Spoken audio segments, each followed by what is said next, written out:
12.3 비상계엄 이후 20, 30대 여성들과 소수자 단체들이 앞장서서 응원봉을 들고 거리로 나섰지만 정작 대선에서 소외되고 있다는 지적이 나오고 있습니다.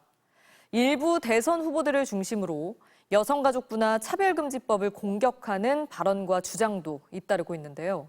근거가 있는 얘기인지 팩트체크 선택 2025에서 남효정 기자가 확인해봤습니다.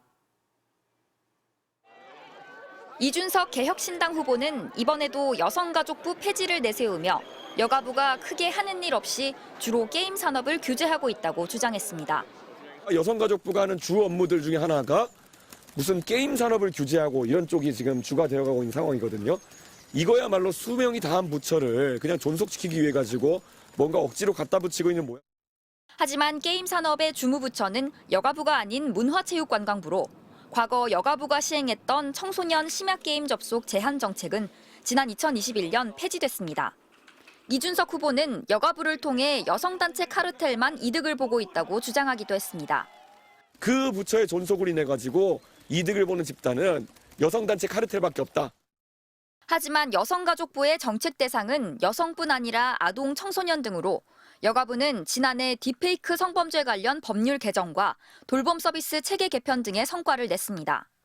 지난해 여가부로부터 직접 보조금을 받은 여성단체는 한 곳도 없었습니다. 김문수 국민의힘 후보는 합리적 이유 없는 차별을 금지하는 포괄적 차별금지법에 반대하며 이 법이 생기면 조두순 같은 범죄자가 학교에서 근무할 수 있다고 주장했습니다. 성적 지향, 성별 정체성은 물론 범죄 전과자까지도 차별해서는 안 된다고 규정하고 있습니다. 이 법대로라면 조두순이 초등학교 수의를 한다고 해도 막으면 차별이 될 수 있습니다.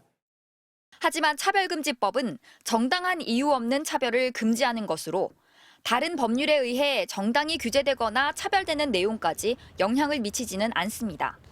따라서 차별금지법이 시행돼도 아동 청소년의 성보호에 관한 법률로 취업이 제한되는 성범죄자가 학교에서 근무하는 건 불가능합니다. 이재명 후보 측은 10대 공약에서 여성 성평등 정책이 없다는 지적을 받자 세부 내용에 들어있다고 밝혔습니다. 이 안에도 자세히 살펴보시면 여성을 위한 공약들이 있습니다. 참고해 주셨으면 좋겠고. 이 후보 10대 공약 중 세부 공약에서 여성 관련 정책이 확인되는 건 소상공인과 안전, 노동 관련 공약.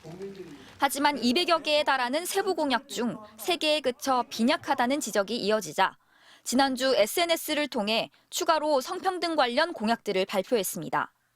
MBC 뉴스 남효정입니다.